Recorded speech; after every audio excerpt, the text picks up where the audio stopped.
IIT Roorkee में स्नातन भारत ऊर्जा विकसित भारत 2047 विषय पर आयोजित विशेष सत्र का आयोजन किया गया, जिसमें मुख्य अतिथि के तौर पर विधानसभा अध्यक्ष रितु खंडूरी ने शिरकत की। सेमिनार के माध्यम से आईटीआई के छात्र छात्राओं को विकसित भारत के उद्देश्य और लक्ष्य के संबंध में जानकारी दी गई। विधानसभा अध्यक्ष रितु खंडूरी ने कहा कि भारत की पुरानी पद्धतियां सिर्फ परंपरा नहीं, विज्ञान का आधार रही हैं। आज देश को पर्यावरण संतुलन के साथ साथ आर्थिक विकास की दिशा में सोचना होगा और ये रोड मैप उसी की ओर एक मजबूत कदम है। आज के समय में यह बहुत ज़रूरी है कि सनातन भारत में जो पुरानी पद्धतियां रही हैं उन्हें सहेज कर रखा जा सके और आज के युग में साइंस के साथ समन्वय बनाकर 2047 तक विकसित भारत बन सके। इस पर चर्चा की गई। उन्होंने कहा कि आज के समय में युवाओं को यह समझना होगा, तभी हमारा देश श्रेष्ठ भारत और विकसित भारत बन सकेगा।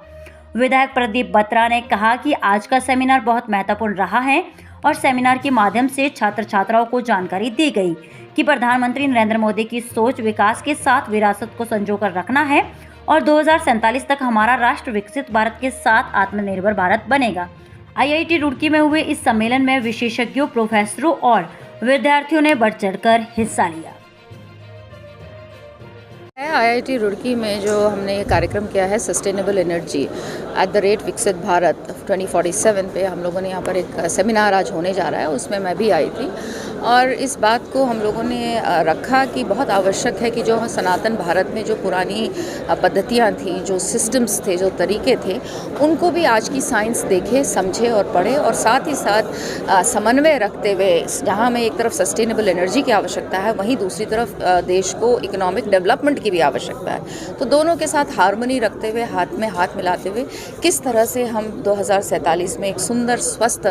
भारत, डेवलप्ड भारत को देख पाएंगे, इसका यहाँ पे आज सेमिनार हो रहा है, उसमें मैं आज पहुँची हुई हूँ। आपने एक बात कही कि 2047 थे उसको बचाए रखना और उसमें कहीं जो सस्टेनेबल है और एनर्जी को बचाए रखना। मैं आपके साथ बिल्कुल सहमत हूँ और मैंने इस बात को बोला है कि बहुत आवश्यक है कि हम लोग पुरानी पद्धतियों को अपनी भूले नहीं। किस तरह का हम कंस्ट्रक्शन करते थे, कैसा कंस्ट्रक्शन करते थे, किस तरह से हम अपना खेती बाड़ी करते थे, गाय कितनी आवश्यक है, गोबर और काउ यूरिन कितना आवश्यक है, गौमूत्र कितना आवश्यक है, इन चीज़ों को हमें देखना होगा और आज के बच्चों को उन चीज़ों को समझते हुए, आज के पढ़ाई के साथ जोड़ते हुए किस तरह से हम अपने देश को एनर्जी उसकी सस्टेनेबल कर सकते हैं, कैसे हम सूर्य, पानी और विंड और बायोमास को किस तरह से हम यूज़ करते हुए अपनी नॉन फॉसिल एनर्जी की जो हम परिकल्पना करें वो किस तरह से हम पैदा कर सकते हैं, इसकी चिंतन करना चाहिए।